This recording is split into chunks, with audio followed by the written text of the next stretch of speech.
नमस्कार। यूट्यूबर मौसी की कहानियों में आज जो कहानी मैं सुनाने जा रही हूँ वो लिखी है श्रीमती मालती जोशी जी ने, और वो सास बहू के नाजुक संबंधों पर आधारित है।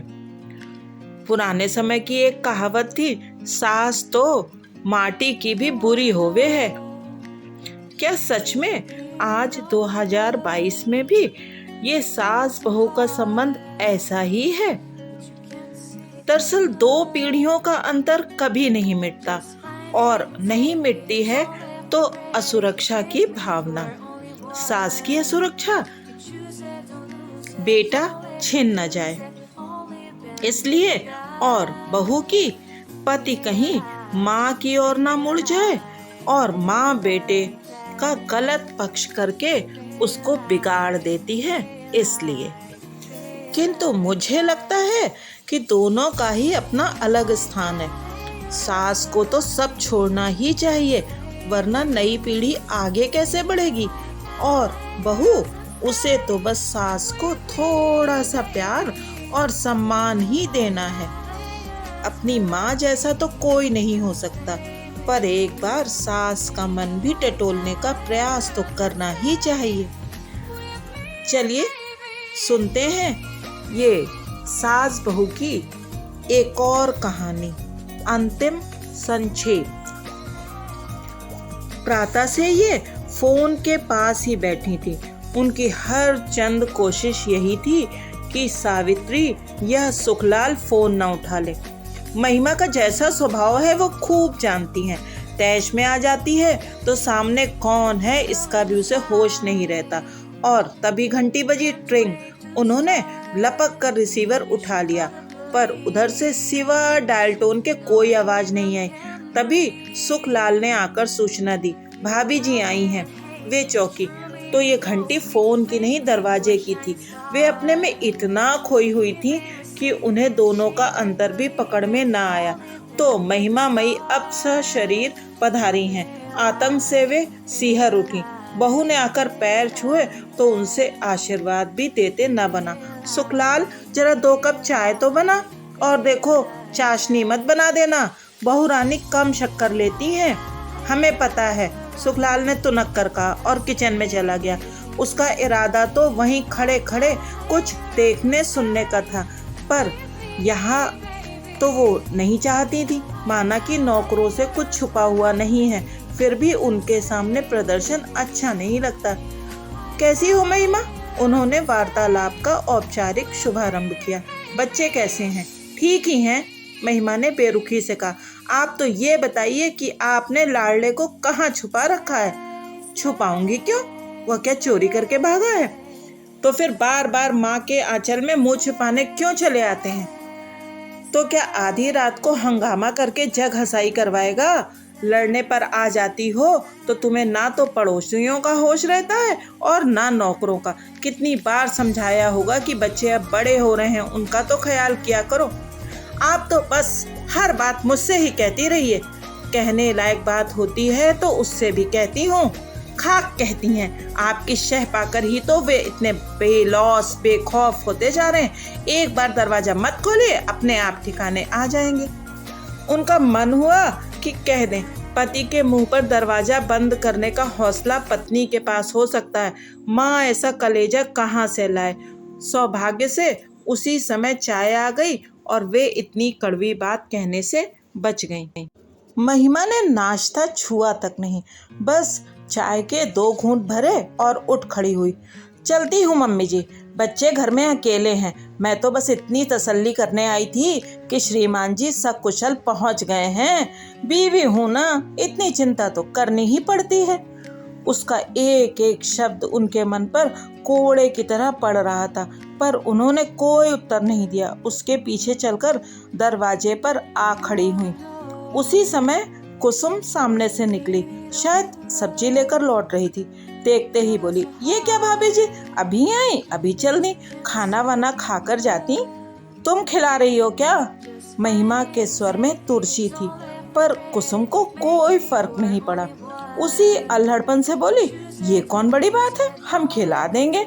हलवा पूड़ी न सही, दाल रोटी तो बन ही सकती है। सच्ची भाभी जी, आज तो हमारे यहाँ जूठन गिरा कर ही जाइए। बताइए कौन सी सब्जी पसंद है। अभी तो ठेला बहुत दूर भी न गया होगा, फिर कभी आ जाएगी। अभी बच्चे घर में अकेले हैं ना। उन्होंने महिमा की ओर से जवाब देकर इस जुगलबंदी को विराम दिया। फिर बहू से बोली, आओ फाटक पर खड़े रहते हैं, वहीं रिक्शा रोक लेंगे। मम्मी जी एक बात कहूँ? रिक्शे की प्रतीक्षा करते हुए महिमा ने पूछा। कहो। आपके सुपुत्र सिर्फ आपके लिए ही यहाँ नहीं आते, किसी के मीठे बोल भी उन्हें खींचते हैं। अपनी कमजोरी ढकने के लिए महिमा का यूं दूसरों पर लांछन लगाना उन्हें अच्छा नहीं लगा। अतः वे बोली, महिमा मीठे बोल तो कोई भी बोल सकता है, उसमें पैसे थोड़े ही लगते हैं। फिर भी मैं नहीं बोलती, यही ना, महिमा ने कहा। उसी समय एक खाली रिक्शा वहां से गुजरा तो उसने रोक लिया और बैठकर चल दी। सास की अंतिम बात ने उसे इतना नाराज कर दिया था कि उसने विदा लेने की भी जरूरत नहीं समझी। कमरे में लौटते हुए उन्होंने अनुभव किया कि उदासी के बावजूद वे बहुत हल्का अनुभव कर रही हैं। मन पर एक बोझ था जो उतर गया है। सुबह से एक तनाव, एक आशंका से वे ग्रस्त थीं। महिमा के फोन की यातना भरी प्रतीक्षा ने उन्हें थका दिया था। महिमा खुद आई और बरसकर चली गई। अब अगले किसी प्रसंग तक उससे सामना होने का खतरा नहीं रहा। वे इत्मीनान से आराम कुर्सी पर पसर गईं। समय काटने के लिए मैं कुछ न कुछ बुनती ही रहती हूँ। अभ्यासवश वह पुलिंदा भी उन्होंने उठा लिया, पर बुनने का मन नहीं हुआ। कमरे की खिड़की से पिछवाड़े का आंगन नजर आ रहा था। वे उधर ही देखती रहीं। कुसुम रस्सी पर कपड़े सुखा रही थी। कुसुम को देखते ही उनका मन उमगने लगता है। गजब की लड़की है ये, दिन भर फिरकने की तरह घूमती रहती है, पर मजाल है कि कभी मुंह लटका हुआ मिला हो। गैरेज और उसके पास वाला कमरा, बस इतनी सी जगह उसके पास है, पर अपने 1.5 कमरे के घर को भी हमेशा चमका कर रखती है। खुद तो साफ सुथरी रहती ही है, पति और बच्चे के कपड़े भी हमेशा लगदग मिलेंगे, और जितनी मिठास उसकी बोली में है उतना ही स्वाद उसके हाथ में है। कई बार लगता है काश उनकी बहू भी ऐसी ही सुशील, सौम्य और सुघड़ होती। शायद इसीलिए महिमा को कुसुम फूटी आंख नहीं सुहाती, हमेशा उससे चिढ़ी ही रहती है। जब शुरू शुरू में ये लोग यहाँ रहने आए थे तो महिमा अक्सर झल्ला जाती। ये क्या भला पाल ली है आपने मम्मी जी, इतनी दूर से हम लोग मिलने आते हैं पर जरा भी प्राइवेसी नहीं मिल पाती। बच्चे अलग हुड़दंग किए रहते हैं। इससे तो अच्छा था किसी ऑफिस को ही ये कमरा उठा देती, ढंग का किराया तो आता। हाँ, किराया तो आता, पर ऑफिस वालों से रौनक तो नहीं होती ना बहू रानी, वह तो बाल गोपालों से ही होती है। और अब इस उम्र में मुझे प्राइवेसी की नहीं, संग साथ की जरूरत है। रात बेरात मुझे कुछ होने लगे तो गिलास भर पानी देने के लिए तो कोई चाहिए, दौड़कर तुम्हें खबर देने वाला तो कोई घर में हो। 2-4 बार ये जवाब सुन लेने के बाद महिमा ने भुनभुनाना छोड़ दिया था। वह समझ गई थी कि सास की ये दलील सीधे उस पर वार करती है। उसी ने तो इस घर को 2 द्वीपों में बांट दिया है। आज सारी संपन्नता के बावजूद वे जो बुढ़ापे में अकेलापन भोग रही हैं, तो उसका जिम्मेदार कौन है? महिमा ही तो। उन्हें आज भी वो काला दिन याद है। वे तीनों शाम की चाय ले रहे थे। उन्होंने दिन भर खटकर मटर की कचौड़ियाँ बनाई थी, पर मनीष प्लेट जुठार कर ही उठ गया था। माँ की मनुहार को भी वह अनसुना कर गया था। उसके जाने के बाद महिमा ने सपाट स्वर में कहा था, मम्मी जी हम लोग इस संडे को शिफ्ट कर रहे हैं। शिफ्ट क्या मतलब? हम लोगों ने शालीमार कॉलोनी में एक फ्लैट बुक कर लिया है। क्यों? उन्होंने पूछ लिया, पर दूसरे ही क्षण उन्हें लगा इस क्यों से बेमानी भी कोई शब्द होता होगा। साफ जाहिर है बहू अलग गृहस्थी बसाना चाहती है।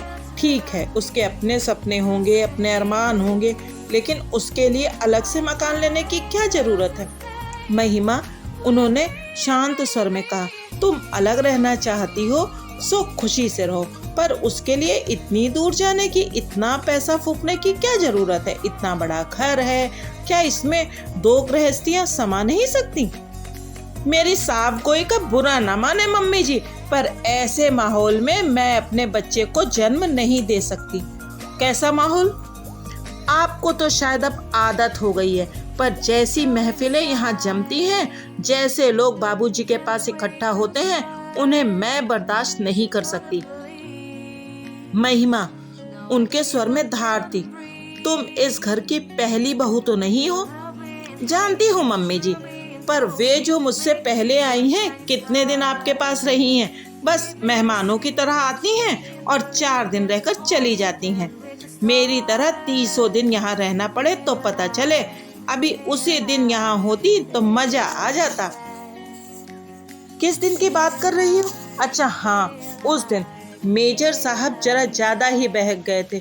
मैंने तो उसी दिन तुम्हारे बाबूजी से कह दिया था कि अब घर में बहू आ गई है, ढंग के लोगों को ही घर में बुलाया करें। किस किस को रोकेंगे आप? और फिर बाबूजी खुद भी तो हाँ पीते हैं। पुलिस की नौकरी का तोहफा है, जब उस नौकरी का सुख भोगा है तो ये भी भुगतना ही होगा। पर वे किसी को परेशान तो नहीं करते। 1-8 दिन का किस्सा छोड़ दो, पर उनके यार दोस्त भी आते हैं तो बाहर वाले कमरे में बैठे रहते हैं और आप भीतर से उनके लिए बर्फ, नमकीन, काजू और पकौड़े भिजवाती हैं। नहीं मम्मी जी, ये वातावरण मुझे रास नहीं आएगा। मेरे संस्कार दूसरे हैं। इसके बाद उन्होंने कुछ नहीं कहा। कहने को था ही क्या। हाँ, एक कसक जरूर बनी रही। काश मनीष यह प्रस्ताव उनके सामने रखता, पर शायद उसमें इतनी कड़वाहट ना होती। पर उस बेचारे की तो हिम्मत ही न पड़ी होगी। रात मन हुआ कि बाबूजी से बहू की करतूत बखान करें, पर चुप लगा गए। उनसे किस मुंह से कहती कि बहू आपके कारण अलग डेरा बसा रही है। उन्हें तो शायद विश्वास ही ना होता। वे बेचारे खुद किसी लफड़े में नहीं पड़ते। मनीष ने अपनी मर्जी से शादी तय की, उन्होंने खुशी खुशी भावरे डलवा दी। बहू अपने साथ एक छल्ला भी नहीं लाई, उन्होंने तो कुछ नहीं कहा। बहू पर्दा नहीं करती, उल्टे सीधे कपड़े पहनकर घूमती है, 9-9 बजे तक बिस्तर में घुसी रहती है, रसोई में पाँव भी नहीं देती। उन्होंने कभी किसी बात के लिए टोका टोकी नहीं की, टीका टिप्पणी नहीं की। उनकी अपनी अलग दुनिया थी। सुबह को सैर, दोपहर में ताश, शाम को क्लब। इस रूटीन में खलल उन्हें नापसंद था। मौज में आते तो एक आध महफिल घर पर भी जमा लेते, पर उनकी सारी व्यवस्था सुखलाल देखता था। घर की औरतों को उससे कोई परेशानी नहीं होती थी। ऐसे निरुपद्रवी जीव के लिए भी महिमा न जाने क्या क्या कह गई। उनका मन इतना खट्टा हो गया कि फिर उसे मनाने की कोशिश भी नहीं की। 4-5 महीने बाद मृणमयी का जन्म हुआ तो वे अस्पताल में बराबर महिमा के साथ रहीं। सारी परंपराओं का उन्होंने निर्वाह किया, पर बहू को घर आने के लिए नहीं कहा। वे दोनों स्वयं ही एक दिन 3 महीने की गर्भवती बच्ची को लेकर बाबूजी से आशीर्वाद लेने आए थे। बाबूजी ने बच्ची को गोद में लेकर ढेर सी आशीषें लुटाई थी, 1.25 तोले की चेन भी दी थी। फिर जब तन्मय हुआ तो उसे भी अंगूठी पहनाई गई। मतलब ये कि रस्मों रिवाज सब पूरे होते रहे, पर बाल गोपालों की किलकारियों से घर सूना ही रह गया। जब बहू का पाँव भारी हुआ था, उनका मन सपने बुनने लगा था। यूँ तो सतीश के भी 2 बच्चे थे, पर उनका तो स्पर्श भी उन्हें याद नहीं है। कस्बे की लड़की है सुषमा, पर अमेरिका जाकर जैसे वहीं की हो गई है। बच्चों को ऐसे सहेज कर रखती है जैसे यहाँ सांस भी लेंगे तो बीमार हो जाएंगे। उन्हें तो प्यार करते भी डर लगता है कि कहीं कोई छूत ना लग जाए। वे अपना मन अंजू मंजू के बच्चों से बहला लेती, पर पराई संतान से कहीं घर भरता है। एक मनीष के बच्चों की आस थी, वो भी टूट गई। पता नहीं बाबूजी ने इस दुख को कैसे गटका होगा, पर वे स्वयं तो एकदम ही बिखर गई थी। फिर बाबूजी भी चले गए और वे एकदम अकेली रह गई। कौन विश्वास करेगा कि ये अकेलापन उन्हें मांगे मिल गया था। दुनिया भर की औरतें पति से पहले जाने की कामना करती हैं, पर उनके अंतर्मन ने हमेशा यही चाहा कि हे प्रभु, इन्हें मुझसे पहले उठा लेना, जैसे मैंने उनके नाज उठाए हैं और कोई नहीं उठा सकता। मेरे रहते तो इनकी शान शौकत में, रौब दाब में कोई कमी नहीं आ सकती, पर मेरे बाद ये जरा जरा सी चीज के लिए तरसेंगे, दूसरों का मुंह देखेंगे तो मुझे स्वर्ग में भी शांति नहीं मिलेगी। ईश्वर ने जैसे उनकी सुन ली। एक नामालूम सी बीमारी में बाबूजी चल बसे। उनकी आन बान अंत तक बरकरार रही। पहाड़ से दुख को झेलते हुए एक संतोष उन्हें सांत्वना दे जाता था। दुख बस एक ही था, अब सब कुछ निबट जाएगा और 15 दिन बाद बच्चे अपने अपने घर चले जाएंगे, तो वे खाली दिनों को कैसे भरेंगी? यह सूना घर उन्हें काटने नहीं दौड़ेगा। अमेरिका लौटते हुए सतीश भी बस चिंतित था। बार बार कह रहा था, मम्मी मैं मनीष से कहता हूँ अब यहीं आकर रहे, या फिर तुम हमारे साथ चलो। उनका भी मन हुआ महिमा से कहे, जिनसे तुम्हें शिकायत थी वे तो चले गए, अब वापस आ जाओ। पर ऐसा कहना भी मानो उस दिवंगत आत्मा का अपमान होता। वे जब्त कर गईं। सतीश को उन्होंने समझा बुझाकर भेज दिया। तब ये सदाशिव और कुसुम का जोड़ा उनके आश्रय में आया था। इन्हें घर की जरूरत थी, उन्हें संग साथ की, तो नाम मात्र के किराए पर इन्हें रख लिया था। नई नई शादी हुई थी, गोद में 6 महीने का बच्चा था। मम्मी जी को तो जैसे स्वर्ग मिल गया। 1.5 साल बाद कुसुम के यहाँ दूसरा बच्चा हुआ तो उन्होंने सास से बढ़कर सेवा की। उसके लिए हरीरा बनाया, दवाइयाँ कूटी, गोंद मेथी के लड्डू बनाए, दोनों बच्चों को नहलाया धुलाया, साथ ही दर्जनों स्वेटर बना डाले। उनकी तुतली बोली से वे पुलकित होने लगी और आने जाने वालों के पास उनकी बाल लीलाओं का बखान करने लगी। अपने नाती पोतों के लिए जो वर्षों से संचित प्यार उनके मन में था, वह इस जुगल जोड़ी पर बरसने लगा। ये तो ईश्वर ने उन्हें 4 बच्चे दिए थे, लेकिन लड़कियां तो अपने अपने घर की हो गईं और लड़कों में एक साथ समुंदर पार जाकर बैठा है और दूसरा शहर में भी है, तो किस काम का? वे तो अकेली ही पड़ गई हैं। शायद इसीलिए परमात्मा ने ये राम लक्ष्मण उनके आंगन में भेज दिए हैं। महिमा सब देखती और जल भुन जाती। कहती, कुसुम के तो मजे हैं, 200 रुपल्ली में महलों का सुख भोग रही है, मुफ्त की आया मिली हुई है सो अलग। सुखलाल कहता है, भाभी जी जरूर कोई पिछले जन्म का लेखा जोखा रहा होगा, नहीं तो सारी दुनिया छोड़कर ये लोग यहीं क्यों आते? वे सब सुनती हैं और मुस्कुरा देती हैं। मनीष कोई 12 बजे सोकर उठा होगा। उठकर सीधे उनके सामने आकर बैठ गया। बिखरे बाल, उतरा चेहरा, उदास आंखें। उनका मन हुआ उसे बाहों में लेकर प्यार कर ले, पर वे जब्त कर गई। एक जमाना था। अब 2 बच्चों का बाप बन जाने के बाद भी वह उनकी गोद में लेट जाया करता था। महिमा ने ही उसकी यह आदत छुड़ाई थी। तब से वे भी एक औपचारिक दूरी बनाए रखती हैं। चाय पियोगे? जरूर, लेकिन तुम्हारा तो खाने का समय हो रहा होगा ना। तुम नहा धो लो फिर खा लेंगे। चाय पीकर वह नहाने चला गया। वे उठकर रसोई में जाने को ही थी कि रिंग आई। हेलो दादी माँ, मैं मीनू बोल रही हूँ। डैडी जाग गए क्या? हाँ, अभी अभी उठा है, नहाने गया है, थोड़ी देर बाद बात कर लेना। हाँ, मौका लगा तो ज़रूर करूँगी। दरअसल मैं उन्हें विश करना चाहती थी, आज उनका बर्थडे है ना। ओ माँ, उनके दिमाग से ये तारीख कैसे उतर गई? बच्चों के जन्मदिन मनाने का तो उनका खास अंदाज हुआ करता है। बच्चे जब छोटे थे तब तो खूब हंगामे हुआ करते थे। अब वैसा तो नहीं हो पाता, पर वे याद जरूर रखती हैं। बाहर वालों को कार्ड या पैसे भेज देती हैं, फ़ोन कर लेती हैं, मनीष के यहाँ मिठाई लेकर पहुँच जाती हैं, या फिर उन लोगों को घर पर बुला लेती हैं। चीनू मीनू के जन्मदिन पर अक्सर यहीं पे मनाए जाते हैं, और आज उन्हें मनीष का जन्मदिन भी याद ना रहा। वे सचमुच बूढ़ी होती जा रही हैं। उन्होंने फौरन सुखलाल को बाजार भेजा, सावित्री को मटर पुलाव और रायता बनाने का आदेश दे दिया और खुद हलवा भूनने बैठ गई। माँ बेटे दोनों खाने पर बैठे तो मेज पकवानों से भरी हुई थी और पूरा कमरा अगरबत्ती से महक रहा था। अरे वाह, आज तो फीस्ट हो गई, मनीष ने कहा। Birthday feast? बर्थडे? ओ यस, आज मेरा हैप्पी बर्थडे है ना। वह उठा और उसने माँ के पैर छू लिए। फिर उनके गले में बाहें डालकर बोला, तो आपका ये नालायक बेटा आज कितने साल का हो गया? 36 का। ओह नो, इस स्पीड से मेरी उम्र में इजाफा होता रहा तो मैं 2-4 साल में बूढ़ा हो जाऊंगा। मीनू ने फ़ोन किया था, तुम्हें विश करना चाहती थी। बेचारे बच्चे अपने डैडी की थोड़ी बहुत इज्जत तो करते हैं, बाकी लोग।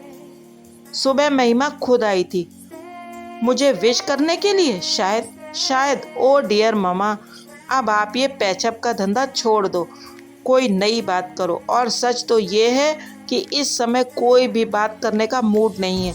तुम्हारी यह सजी हुई मेज कब से बुला रही है, जरा उसके साथ न्याय कर लेने दो। वह टूट पड़ने के अंदाज में शुरू तो हो गया, पर 2-4 कौर खाकर ही उसने हाथ रोक लिया। अभी महिमा जो मुझे ये सब खाते देख लेना तो गजब हो जाए, सच कहता हूँ, शी विल किल मी। इत्मीनान रखो, आज की तारीख में वो दोबारा नहीं आएगी। तो क्या हुआ, ये डॉक्टर लोग डरा देते हैं ना, एक तो तगड़ी फीस लेते हैं, ऊपर से भूखा मारते हैं। खाना खाकर वह फिर लेटने के मूड में था, पर उन्होंने टोक दिया, अब सीधे घर जाओ, बच्चों के लिए इमरती और कचौड़ियाँ रख दी हैं, ले जाना, और महिमा को ये साड़ी देना, शाम को पहनेगी। मम्मी, जन्मदिन मेरा है, उसका नहीं। पुरानी साड़ी है रे, उसे पसंद है इसलिए दे रही हूँ। और बेटे, तुम तो अपने हो, तुम्हें कुछ ना भी दो तो फर्क नहीं पड़ता, पर बहुओं को तो साधे रखना पड़ता है। वाह, क्या कहने हैं, कितनी बहुएं साध ली आपने, जरा बताइए तो, मनीष ने हंसकर कहा, पर उसकी आंखों में उदासी के डोरे छलक आए थे। मनीष गया और वे निढाल होकर लेट गईं। क्या हो गया इन बच्चों को, गृहस्थी की डोर कैसे उलझा कर रख दे है। 15 दिन भी शांति से नहीं बीत पाते। वे इतना समझाती हैं, पर दोनों ही जैसे जिद पर उतर आते हैं। शहर के दूसरे छोर पर रहता है मनीष, पर उस घर की अशांति की आंच उन तक आती ही रहती है। हर धमाके की गूंज उनके शांत जीवन को अस्त व्यस्त कर जाती है। पहला विस्फोट शायद उस दिन हुआ था जब मनीष क्लब से बेतहाशा पीकर लौटा था। घर में अच्छा खासा हंगामा हुआ होगा। नौकर ने खबर कर उन्हें फ़ोन किया था और वे उतनी रात को रिक्शा करके वहां पहुंची थी। पहले तो उन्होंने मनीष को खूब आड़े हाथों लिया था, फिर पुचकारते हुए बोली, बेटे, तुम तो जानते हो, इसी एक ऐप के कारण तुम्हारे देवता स्वरूप पिता बिरादरी में कभी सिर ऊंचा करके नहीं चल सके। रिश्तेदारों से हमेशा मुंह छिपाते रहे, फिर जानते बूझते उसी लकीर पर क्यों जा रहे हो। उत्तर में मनीष उनकी गोद में मुंह छुपाकर रो दिया था। उस रुलाई में कितने दुख, कितनी व्यथा छिपी हुई थी। पिता को खोने की पीड़ा थी, अंतिम समय में उनकी सेवा न कर पाने का मलाल था, और माँ के अकेलेपन का एहसास था जो उसकी छाती पर बोझ बनकर बैठ गया था। बेटे की करुणा से उनकी ममता जैसे कृतार्थ हो गई। उसकी पीठ पर हाथ फेरते हुए बोली, माँ बाप किसी के जिंदगी भर नहीं बैठे रहते, आगे पीछे उन्हें जाना ही पड़ता है। तुम्हें तो खुश होना चाहिए कि तुम्हारे बाबूजी अपनी सारी जिम्मेदारियां पूरी करके गए हैं। मुझे भी उन्होंने मझधार में नहीं छोड़ा है, पूरी व्यवस्था कर गए हैं, और मैं ऐसी अकेली भी कहाँ हूँ। हाथ भर की दूरी पर ही तो हो तुम लोग, बस एक फ़ोन खटकाने की बात है। फिर बहू को समझाया था, इस तरह सामने वाले पर एकदम नहीं चढ़ जाते। बहुरानी, जरा सब्र से काम लेते हैं। एकाएक आदमी घर में दाखिल होता है तो अकेला नहीं होता, 100 तरह की चिंताएं साथ चली आती हैं, उनका ख्याल रखना होता है। महिमा ने मुंह बिचका दिया, पियक्कड़ों को तो बस बहाना चाहिए। मन उदास है तो गम गलत करने के लिए पिएंगे, जी खुश है तो सेलिब्रेट करने के लिए पिएंगे। तुम तो बात का बतंगड़ बनाए दे रही हो महिमा। घूंट भर पीने से कोई पियक्कड़ नहीं हो जाता।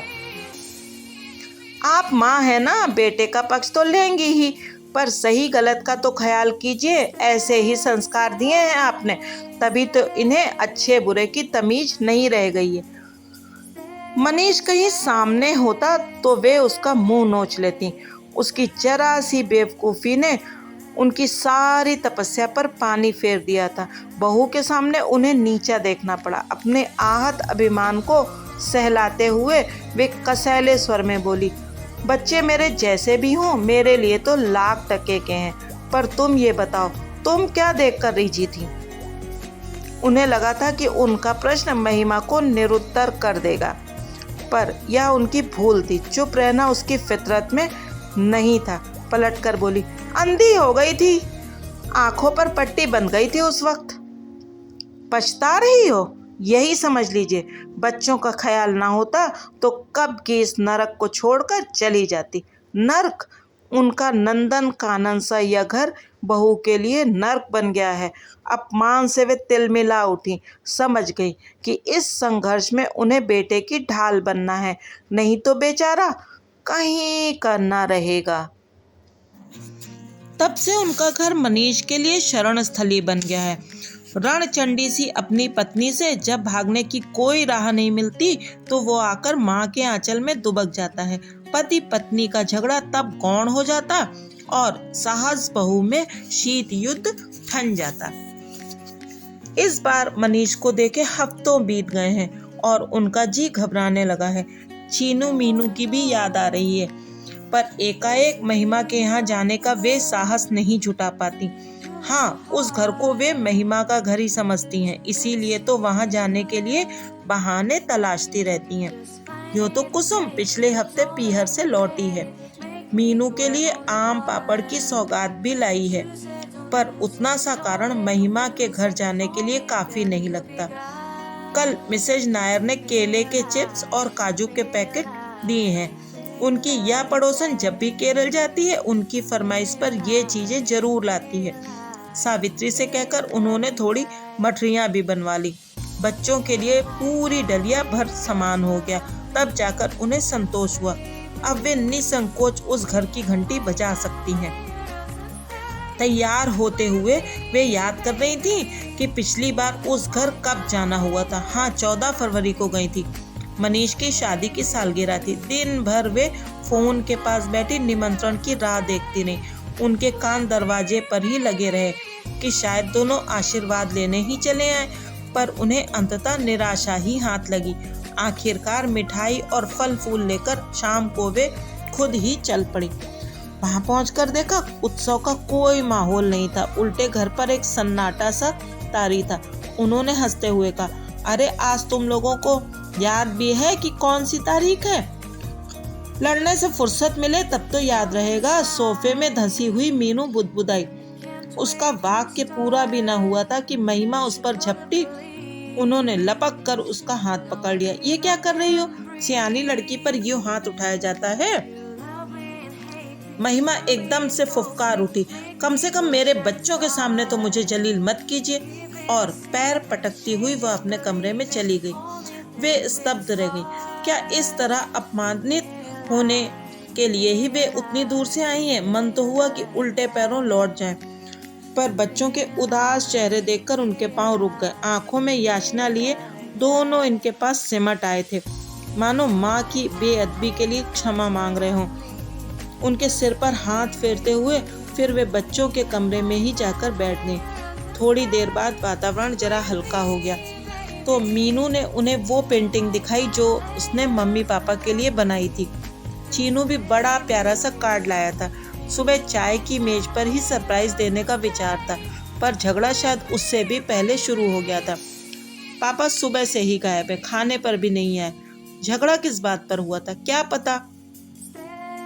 और आजकल कारण की तो शायद जरूरत ही नहीं पड़ती, दोनों सामने पड़ते ही शुरू हो जाते हैं, मीनू ने बताया। सच दादी, हम लोग तो इतने बोर हो जाते हैं कि क्या बताएं। दोस्तों के सामने इतनी शर्म आती है कि बस। चीनू भुनभुना रहा था, सच कहता हूँ मैं किसी दिन घर छोड़कर भाग जाऊंगा। धत पगले, ऐसी बात नहीं करते, उन्होंने उसे पुचकारते हुए कहा, पर वे सचमुच डर गई थी। इस कच्ची उम्र का कोई भरोसा नहीं है। आवेश में बच्चे कुछ भी कर सकते हैं, पर इनके माँ बाप को अक्ल आए तब ना। बच्चों को समझा बुझाकर चलने को हुई तो महिमा ने आकर रास्ता रोक लिया। नहीं मम्मी जी, आप इस तरह चली जाएंगी तो मैं समझूंगी नाराज होकर जा रही हैं। यह खूब रही, पहले तो बदतमीजी करो और फिर आकर लाड़ जताओ। तब तक चीनू रिक्शा ले आया था, पर महिमा ने उसे लौटाते हुए ऐलान कर दिया, दादी खाना खा कर जाएंगी। वे चाहती तो जिद कर सकती थी, पर बहू के आंसू धुले चेहरे को देखकर ममता हुआ आई। माँ की मनुहार भरी मुद्रा देखकर बच्चों के चेहरे भी खिल उठे थे। बेचारे दिन भर घर में मुंह लटकाए बैठे थे। घर का माहौल बदलते ही खुशी खुशी संगी साथियों से मिलने चले गए। घर सूना हो गया। उस एकांत का लाभ उठाते हुए वे बोली, महिमा, मैं यहाँ खाना खाने नहीं आई थी, मैं तो तुम लोगों की खुशी में शरीक होने आई थी, पर यहाँ आकर पता चला कि खुशी नामक चीज ही इस घर से गायब है। महिमा ने उनका वाक्य पूरा किया। और अब आप इसके लिए भी मुझे ही दोषी ठहराएंगी, ठीक है ना?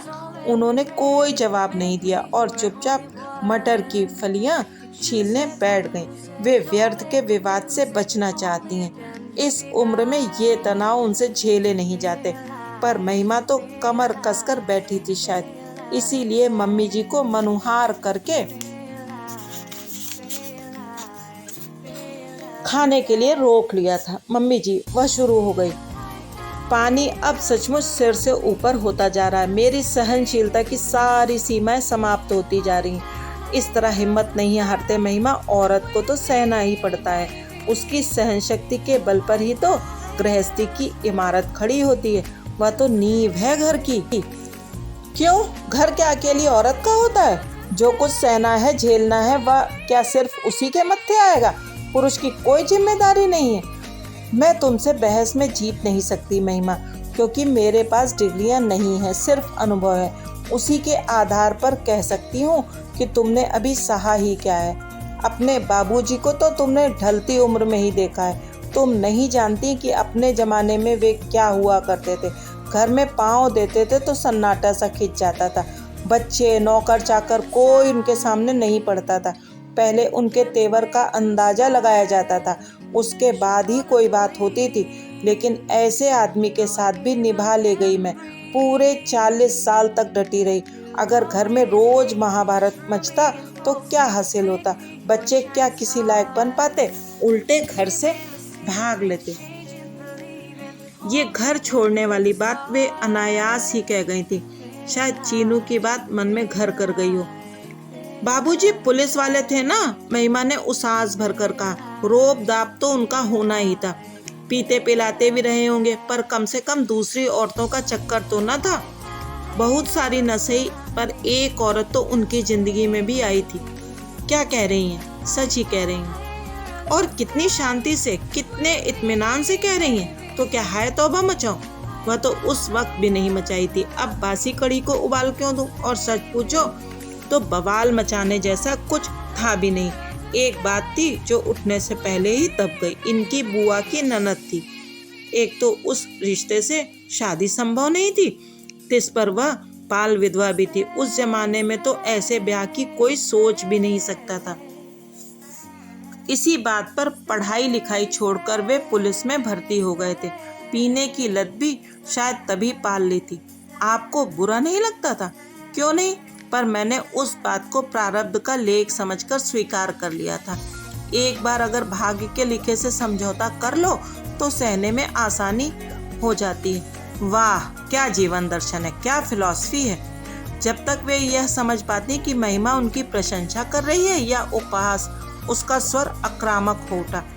आप सोच रही होंगी कि आपने बड़ा भारी त्याग किया है, एक आदर्श स्थापित किया है, पर शायद आप नहीं जानती कि आपने अपने साथ तो छल किया ही है, अपने बच्चों के साथ भी अन्याय किया है।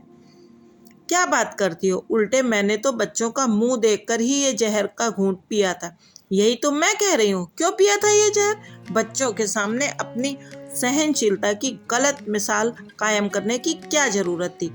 अब आपके बच्चे अपनी बीवियों से भी उसी दरिया दिली की अपेक्षा रखते हैं। वे भी चाहते हैं कि उनकी सारी कारगुजारी आंख मूंद कर स्वीकार कर लूं और आवाज भी ना उठाऊं। ये नहीं होगा, मैं कह देती हूँ।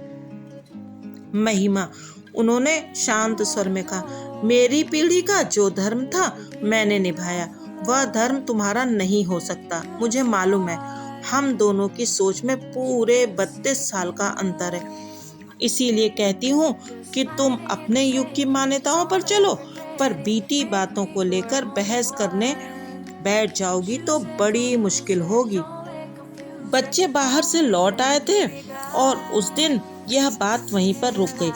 बाद में घर लौटकर ये बात उनके मन में कौंधी कि महिमा ने ये औरतों वाली बात क्यों उठाई थी। उसके बाद मनीष एक आध बार घर भी आया था। एक बार दोनों साथ आए थे, पर इतने खुश नजर आ रहे थे कि बेवजह यह बात उठाने का मन ही नहीं हुआ। मनीष शुरू से ही हंसोड़ और खिलंदड़ किस्म का लड़का रहा है। उस घर का माहौल तो पता नहीं कैसा हो गया, पर इस घर में सारी रौनक मनीष के दम से ही हुआ करती थी। बाहर भी उसके चाहने वालों की कमी नहीं थी। जहाँ खड़ा होता अपने इर्द गिर्द भीड़ जुटा ही लेता था। अपने हंसमुख और सुदर्शन व्यक्तित्व के कारण लड़कियों को भी वह आकर्षित किए रहता था। अंजू मंजू की सहेलियों का वह चहेता भैया हुआ करता था। अपने बेटे की लोकप्रियता पर जितना उन्हें नाज था, उतना ही महिमा को चिढ़ती। पति की मंडली उसे फूटी आंखों नहीं सुहाती थी। अभिजात्य की उसकी कल्पनाएं बहुत अलग थी। वह मनीष को उनमें फिट करना चाहती थी और सारे झगड़े वहीं से शुरू होते थे। मनीष धीरे धीरे घर से छिटकता जा रहा है, ये वे भी अनुभव कर रही थी। पर बाहर क्या कोई तार सचमुच जुड़ गया है, या यह भी महिमा का एक वहम ही है। महिमा के यहाँ जब भी जाने का मन हुआ, इसी असमंजस ने उनका रास्ता रोक लिया। किसी भी अप्रिय विवाद से वे हमेशा बचना चाहती हैं, और महिमा है कि बहस के लिए जैसे तैयार खड़ी रहती है। उस दिन भी फिर जाना नहीं हो सका। फल फूल की डलिया वहीं पैसेज में रैक पर पड़ी रही। तीसरे दिन सुबह सुबह घंटी बजी। दरवाजा खोलकर देखा तो मीनू थी। उन्होंने लपककर उसे अंग में भर लिया। चलो, अपनी बूढ़ी दादी की तुम्हें याद तो आई? मैं 2 दिन से पोटली बांधकर बैठी हूँ, पर निकलना ही नहीं हो पाया। लेकिन कहते हैं ना कि दिल को दिल से राह होती है। उनकी बात पूरी होने से पहले ही मीनू छिटककर सोफे पर जा बैठी और गंभीर स्वर में बोली, दादी, घर से किसी का फोन आए तो बताना मत कि मैं यहाँ हूँ। क्या मतलब? उस दिन आपने चीनू से कहा था कि अगर कभी भागने का मन हो तो सीधे मेरे यहाँ चले आना, मैं छुपा लूंगी। तो तुम भाग कर आई हो? जी। क्या फिर कोई झगड़ा हुआ है? हुआ तो नहीं है, पर होगा जरूर। पापा टूर पर दिल्ली गए हुए हैं, आज ही लौटने वाले हैं। मम्मी को पता चला है कि मोनिका आंटी भी उनके साथ गई हैं। बस शाम से ही भरी बैठी हैं। पापा के आने भर की देर है, फिर देखिए आज कैसा धमाका होता है। उफ दादी, ये सब हमारे ही घर में क्यों होता है? ये मोनिका आंटी कौन है? पापा की कलीग हैं, मिसेस भटनागर। हो सकता है वे भी दफ्तर के काम से गई हो क्यों नहीं सकता? पर मम्मी की कल्पना तो पंख लगाकर उड़ती है ना। हवा देने वाले भी तो कम नहीं है। दफ्तर के ही किसी शुभ चिंतक ने उन्हें फोन किया था। छी छी, मनीष ये क्या कर रहा है? वे तो जैसे शर्म से गड़ ही गई। आज इतनी सी लड़की के सामने वे किस कदर अपराधी अनुभव कर रही हैं। पर उस इतनी सी लड़की का अगला वाक्य सुनकर तो वे विस्मित ही रह गई। वह कह रही थी, अगर मम्मी की आशंका सच भी है तो उपाय क्या है? ये आफत तो उनकी खुद की बुलाई है। अगर घर में रात दिन चकचक मची रहे तो आदमी बाहर स्नेह और सहानुभूति खोजता ही है। उसमें आश्चर्य क्या है और गलत भी क्या है? वे मीनू को देखती रह गईं। बित्ते भर की लड़की इतना सब सोच लेती है। ऐसा तो नहीं कि घर के वातावरण ने उसे असमय ही प्रौढ़ बना दिया है। उन्हें महिमा पर गुस्सा आने लगा। अपनी हठ धर्मी के कारण उसने बच्चों से उनका बचपन भी छीन लिया है। शाम तक प्रतीक्षा करती रही, पर किसी ने मीनू की खोज खबर नहीं ली। यूनिफॉर्म पहनकर घर से निकली थी तो 2 बजे तक किसी को चिंता भी नहीं होगी। महिमा खुद 5 बजे के बाद ही घर पहुंचती है, पर उसके बाद वे पल पल बेचैन होने लगी। फिर उनसे रहा नहीं गया, ताव खाकर खुद ही चल दी। सोच लिया कि दोनों को आज चलकर डांट पिलानी है। अगर तुम लोग बच्चों को एक शांत और स्नेह भरा घर नहीं दे सकते तो और क्या दोगे? रोटी कपड़े पर तो अनाथ बच्चे भी पल जाते हैं, पर माँ बाप से तो कुछ उम्मीदें होती हैं। चीनू मुंह लटकाए दरवाजे पर ही खड़ा था। वे कुछ कहती इससे पहले ही वह बोल पड़ा, दादी, दीदी आज सुबह से ही गायब है। क्या मतलब? स्कूल में फोन किया था? नहीं, पड़ोस की वासंती बता रही थी कि वह आज स्कूल गई ही नहीं। सहेलियों के यहाँ देखा, एक दो के यहाँ देखा था, फिर मम्मी ने ही मना कर दिया। चीनू, भीतर से कड़कती आवाज आई, दादी भीतर नहीं आएंगी क्या? जो दरवाजे पर ही सारी रामायण सुना रहा है। उन्होंने भीतर आते हुए कहा, बहू भावुक होती हैं तो उनके मुंह से बहू ही निकलता है। ये चीनू क्या कह रहा है? जो भी कह रहा है आपने सुन तो लिया, और तुम हाथ पर हाथ धरे बैठी हो। गजब की माँ। हाथ पर हाथ धरे कोई नहीं बैठा है मम्मी जी, सिर्फ चीनू को रोक दिया था।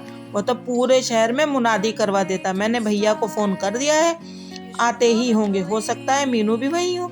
फोन तो मुझे भी किया जा सकता था, जानबूझकर नहीं किया। एक तो मैं वैसे ही परेशान हूँ, उस पर आपका प्रवचन सुनने की ताकत नहीं थी मुझ में, कम से कम आज। वे स्तब्ध रह गई। तो मैं प्रवचन देती हूँ, और क्या कहूँ मम्मी जी? उपदेश देने का एक भी मौका छोड़ती हैं आप खुद सोच कर देखिए। मेरे घर में जरा खटपट हुई नहीं कि आप शुरू हो जाती। आपने कैसे गृहस्थी चलाई है, कैसे पति की सेवा की है, कैसे बच्चे पाले हैं, कैसे संस्कार दिए हैं, कहती नहीं थके होंगी आप। पर मेरे सुन सुनकर कान पक गए। पल भर को वे चुप रह गई। मन हुआ 2 घड़ी सुस्ताकर आत्मनिरीक्षण कर लें। क्या सचमुच वे बात बेबात पर भाषण देने लगती हैं? क्या यह उनकी अनादिकार चेष्टा है? क्या उनकी अनुभव सिद्ध बातें महिमा को इतनी कड़वी लगती हैं कि उसकी भाषा शिष्टाचार की सारी सीमा लांघ जाती? इसका तो ये मतलब हुआ कि अपने बच्चों को उनकी गृहस्थी को बर्बाद होते देखते रहो, पर मुंह से कुछ न कहो। महिमा, उन्होंने बड़ी देर बाद कसैले स्वर में कहा, कहने वाली बात होती है तभी कुछ कहती हूँ मैं। अगर तुम्हें बुरा लगता है तो आगे से चुप करूंगी। मैं जानती हूँ बच्चों के मामले में तुम मुझसे ज्यादा समझदार हो। मैंने बच्चों को जैसे भी पाला हो, जैसे भी संस्कार दिए हो, पर एक बात जरूर कहूंगी, घर छोड़कर कभी कोई नहीं भागा था। तुम्हारी लड़की अगर घर से भागी है तो सिर्फ तुम्हारी वजह से। ये तो गनीमत समझो कि वह सीधे मेरे पास ही पहुंची थी, कहीं और भी तो जा सकती थी।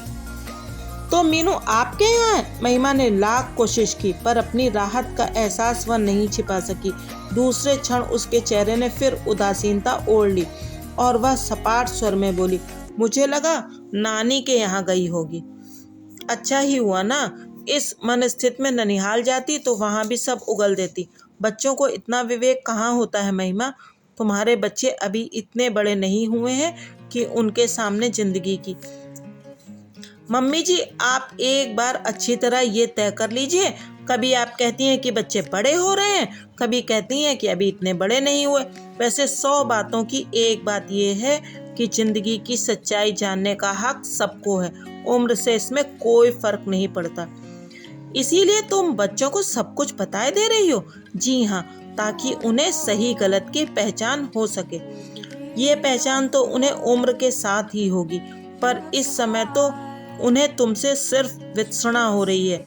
हमेशा ही होता है महिमा, माँ बाप जब 2 खेमों में बट जाते हैं तो बच्चे किसी एक का पक्ष ले लेते हैं, और यह पक्ष वही होता है जो चुप रहता है। वह सारी सहानुभूति बटोर लेता है। तुम कहोगी मैं फिर शुरू हो गई, पर क्या करूं, इस लड़ाई में तुम इतनी अकेली पड़ गई हो कि कहे बिना रहा भी नहीं जाता। आश्चर्य, इस बार महिमा ने कोई जवाब नहीं दिया। लगा कि इस व्यर्थ की बहसबाजी से वह थक गई है। मजे की बात तो ये थी कि बहस के असली मुद्दे से वे दोनों ही कतरा रही थी। मीनू का तो बहाना भर था, वे तो यहाँ मनीष की खोज में आई थी, पर जब महिमा ने उसका जिक्र तक नहीं किया तो वे भी चुप लगा गईं। अपना आना उन्हें एकाएक अप्रासंगिक लगने लगा। अतः उठते हुए बोली, मैं अब चलूँगी, लड़की घर में अकेली है। मैं तो इसीलिए आई थी कि तुम्हें खबर भी दे दूं और उसके कपड़े भी लेती चलूं। 2-4 दिन अपने ही पास रखूंगी। महिमा ने कोई प्रतिवाद नहीं किया। चीनू जब तक रिक्शा लाता वह मीनू का बैग भर चुकी थी। लौटते हुए उनकी आंखों के सामने महिमा का बुझा बुझा सा चेहरा घूमता रहा। इतना हताश और उदास उसे पहले कभी नहीं देखा था। उसने मनीष का नाम नहीं लिया तो क्या हुआ, वे जानती हैं कि वह मन ही मन उफन रही होगी। उसके रोष की आँच ने तो आज उन्हें भी नहीं बख्शा था, और रोष आना स्वाभाविक ही था। उन्हें याद है जब पहली बार उन्हें उमा के बारे में मालूम हुआ था तो वे कितना रोई थी। बच्चे अगर गोद में न होते तो वे कुएं में छलांग लगा देती। अपनी सोने सी घर गृहस्थी पल भर में उनके लिए मिट्टी हो गई थी। सतीश और अंजू को उठाकर वे सीधे अजमेर अपने पीहर पहुंच गई थी। महीना भर खूब आनंद में भरपूर लाड़ प्यार में बीता।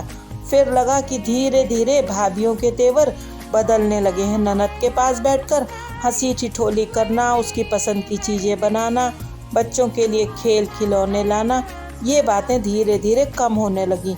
कहाँ तो वे उसे पानी का गिलास नहीं उठाने देती थी और अब कई बार शाम को पूरा चौका उसके भरोसे छोड़ पति के साथ घूमने निकल जाती।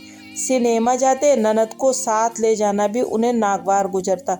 भाइयों के स्नेह के उत्ताप में भी कुछ कमी आने लगी। माँ की आंखें भी जैसे कुछ पूछती सी लगती।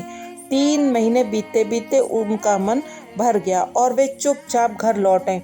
अच्छा ही हुआ जो जाते समय कोई तमाशा करके नहीं गई थी, नहीं तो लौटने का रास्ता भी नहीं रह जाता। गृहस्थी की गाड़ी पुनः ऐसे चल पड़ी मानो बीच में कोई व्यवधान ही न आया हो। फिर मनीष और मंजू भी आ गए। अपने घर परिवार में वे पूरी तरह रच बस गईं। लेकिन फिर जब कभी बाबूजी किसी काम से कानपुर की ओर निकल जाते, उनकी रातों की नींद गायब हो जाती। दिल पर जैसे सांप लौटने लगते। अपनी यह कमजोरी वे महिमा के सामने कभी स्वीकार नहीं करेंगी, क्योंकि वे उसके सामने छोटी नहीं पड़ना चाहती। वे जानती हैं कि महिमा उनकी तरह ढुलमुल नहीं रहती। जिस दिन पानी सिर से ऊपर निकल जाएगा, छिटक कर दूर खड़ी हो जाएगी। उसके पास सिर्फ संकल्पों का बल ही नहीं, साधन भी है। वे भी अगर महिमा की तरह सक्षम होती तो शायद आज चित्र कुछ दूसरा ही होता। पर वे शहीदाना भाव लिए अपना दाम्पत्य निभाती रहीं, क्योंकि पति को जीतने का यही एक नुस्खा उनके पास था। इसी समर्पण भाव के कारण बाबूजी जीवन के अंतिम क्षणों तक आश्रित बने रहे। खैर, वह तो एक अधूरी प्रेम कथा थी, एक भूली बिसरी प्रणय गाथा, जिसे उनकी कल्पना ने ही हवा देकर बड़ा बना दिया था। अगर किन्हीं तरल क्षणों में बाबूजी यह आत्मनिवेदन न करते तो शायद उन्हें पता भी नहीं चलता। पर ये मनीष, लगता है ये तो सचमुच रास रचा रहा है। अगर ये मिसेस भटनागर वाली बात सच है तो मनीष के घर को अब भगवान भी नहीं बचा सकते, क्योंकि एक बात तो तय है कि महिमा अन्याय कभी बर्दाश्त नहीं करेगी और हर बार उसे ही कटघरे में खड़ा नहीं किया जा सकता। घर लौटकर देखा, ड्राइंग रूम में एक सूटकेस पड़ा है। कौन आया है? उन्होंने पूछा। पापा हैं, मीनू ने बताया। पापा, अब इस वक्त कौन सी गाड़ी है? दोपहर को ही आ गए थे, शायद सीधे दफ्तर चले गए और फिर दफ्तर से घर जाने की हिम्मत नहीं पड़ी होगी। महिमा ठीक ही कहती है, बिगड़ैल बच्चे की तरह पहले तो शैतानी करता है, माँ के आंचल में मुंह छिपाने चला आता है। कब तक चलेगा ये सब? कब तक वे उसकी ढाल बनी रहेंगी, उसकी पैरवी करती रहेंगी? बेटे के साथ साथ उनका विवेक भी खो गया है। पापा कहाँ हैं तेरे? फ्रेश हो रहे हैं। वे सोफे पर बैठकर उसकी प्रतीक्षा करती रहीं। नहाकर निकला तो मनीष अपने उसी बेलौस अंदाज में बोला, हाय मॉम, आप इतनी रात को कहाँ चली गई थी? प्रताप के पास गई थी। इतनी देर में उन्होंने जवाब सोच लिया था। प्रताप के पास क्यों? एक तो रिजर्वेशन करवाना था, दूसरे वो बहुत दिनों से कह रहा था कि एक ऑफिस की ज़रूरत है। मैंने कहा यहाँ आ जाओ, अगले 2 कमरे तुम्हें दे दूँगी। मेरे जाने के बाद कम से कम घर में बस्ती तो रहेगी। अगर कोई दूसरा किराएदार रखूँगी और वो घुसकर बैठ गया तो मुसीबत होगी। पर आप जा कहाँ रही हैं? अभी तो अंजू के पास जा रही हूँ, वहाँ से मुंबई मंजू के पास चली जाऊँगी। सोचती हूँ अमेरिका जाने से पहले दोनों लड़कियों के पास 1 महीना रह लूँ। वहाँ से डॉक्टर साहब टिकट वगैरह का इंतजाम भी कर देंगे। तुम अमेरिका जा रही हो? क्यों ना जाऊँ? मेरा एक बेटा वहाँ भी तो बैठा है, बेचारा कब से बुला रहा है। अभी मेरे हाथ पांव साबुत हैं, आंखें भी काम दे रही हैं। अभी जाऊँगी तो कुछ घूम फिर लूँगी, देख सुन लूँगी, बाद में तो जैसे यहाँ वैसे वहाँ। मनीष का चेहरा लटक गया। बड़ी देर बाद धीरे से बोला, जाने का सोचा है, ये तो बड़ी अच्छी बात है, भैया का मन रह जाएगा। पर यहाँ प्रताप को बिठाने की क्या ज़रूरत है? एक बार जम गया तो उसकी नीयत भी बदल सकती है, संबंधों में दरार पड़ जाएगी। तो तुम आ जाओ। उन्होंने छूटते ही कहा तो मनीष एकदम चौंक पड़ा। पता नहीं क्यों उनके अवचेतन में ये बात घर कर गई थी कि लड़का बेघर हो गया, इसीलिए बहक गया। अपनी चार दीवारी में आ जाएगा तो उसका मन स्थिर हो जाएगा। उसी समय सुखलाल चाय लेकर आया। वे जब घर लौटी थी तो उन्हें भी चाय की ज़रूरत महसूस हुई थी, पर मनीष का सूटकेस देखते ही वे सब कुछ भूल भाल गई थी। पर सुखलाल तो भैया जी की आदत जानता है। उनके नहाकर निकलते ही वह चाय ले आया। भीतर जाते हुए वह सूटकेस लेकर चलने लगा तो मम्मी जी ने रोक दिया। सूटकेस यहीं रहने दो सुखलाल, भैया अभी वापस जाएंगे। मनीष और मीनू दोनों ने चकित हो उनकी ओर देखा, पर वे उस विस्मित दृष्टि को अनदेखा कर बोली, और देखो खाना जरा जल्दी ही बना लेना, सफ़र का थका हुआ है मनीष, जल्दी घर जाकर आराम करेगा। जी बस अभी बन जाता है मम्मा। सुखलाल के चाहते ही मनीष ने कहा, मैं सचमुच ही बहुत थका हुआ हूँ और आज की रात शांति से सोना चाहता हूँ, तो मैं घर नहीं जाऊँगा। अच्छा, और वो जो सुबह से वहाँ परेशान हो रही है उसे शांति की ज़रूरत नहीं है? तुम में तो इतनी कर्टसी भी नहीं है कि आने के बाद उसे फ़ोन ही कर देते। आप गई थी वहाँ, जाना ही पड़ा। तुम्हारी ये सुकन्या जो सुबह से यहाँ आई हुई है, महारानी बिना कुछ कहे सुने ही यहाँ चली आई। यह भी न सोचा कि पीछे कोई कितना परेशान होता होगा। वाह, बहुत अच्छे संस्कार दे रहे हो, बिल्कुल तुम्हारी तरह गैर जिम्मेदार होती जा रही। अरे तुम लोगों ने इस घर को समझ क्या रखा है? बस मुंह उठाया और चले आए। घर ना हुआ जैसे चोरों के छिपने का ठिकाना हो गया। इसीलिए जा रही हूँ मैं नहीं रहूँगी तो अपने आप एडजस्ट करना सीख जाओगे। तुम नहीं जानती मम्मा, सब कुछ कितना मुश्किल होता जा रहा है। It is simply impossible. तो ख़त्म कर डालो ये किस्सा हमेशा के लिए, जान तो छूटे। ये क्या कह रही हो मम्मा तुम? क्यों, इसमें गलत क्या है? जिस रिश्ते में जान ही बाकी ना हो उसे ढोते रहने में क्या दुख है? अच्छा हुआ जो तुम्हारी अपनी पसंद की शादी थी, नहीं तो जिंदगी भर हमें ही कोसते। खैर वो तो बहादुर लड़की है, अकेले भी निभा ले जाएगी, बच्चों को भी पाल लेगी। पर तुम अपनी सोचो, क्या एक दिन भी अकेले रह पाओगे? उनका मन तो हो रहा था कि पूछ ले, क्या वह मिसेज भटनागर तुम्हारे लिए अपना घर बार छोड़ देंगी? पर अपने ही बेटे से इस तरह की चर्चा करना उन्हें अशोभन लगा।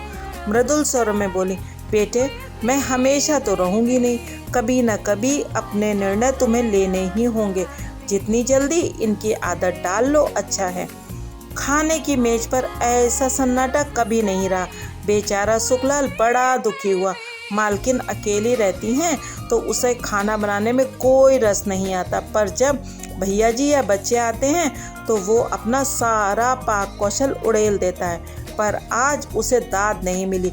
मनीष तो बस थाल जुठार कर ही उठ गया था। मीनू भी जितनी देर बैठी मुंह फुलाए बैठी, पर उन्होंने कोई इसरार नहीं किया, जरा भी मनुहार नहीं की। खाने पीने के लाड़ बहुत हो चुके। जब तक भोजन समाप्त हुआ सुखलाल रिक्शा लेकर आ गया। वैसा आदेश पहले ही दिया जा चुका था। गाड़ी में बैठते हुए मनीष का चेहरा ऐसा लग रहा था मानो किसी जिद्दी बच्चे को जबरदस्ती स्कूल भेजा जा रहा हो, लेकिन इस बार उनका मन नहीं पसीजा। हाँ, मीनू एकदम पापा की परछाई सी साथ जाने के लिए तैयार हो गई, पर उन्होंने सख्ती से मना कर दिया। गुस्से में पैर पटकती वह ऊपर कमरे में चली गई और भड़ाक से दरवाज़ा बंद कर लिया। जाते ही चीनू को भेज देना, विदा के रूप में उन्होंने बस इतना ही कहा। टैक्सी आंखों से ओझल होते ही वे भीतर आई। घर एकदम खामोश था। इसी एकांत की तो उन्हें प्रतीक्षा थी। उन्होंने तुरंत नंबर घुमाया। महिमा, तुम्हारा भगोड़ा कैदी मैं वापस भेज रही हूँ, जो सज़ा देना चाहो दे देना। मैंने अपने दरवाजे बंद कर लिए हैं, चाहो तो तुम भी कर लेना, मैं कुछ नहीं कहूँगी। एक बात और यह आखिरी बात है महिमा, पति ताले में कैद करके रखने की चीज़ नहीं है, उसे तो मन की डोर से बांधना पड़ता है। वह चाहे कहीं भी भटकता रहे, बसेरे के लिए अपने ठिकाने पर ही लौट कर आता है। तो ये थी कहानी, अंतिम संक्षेप।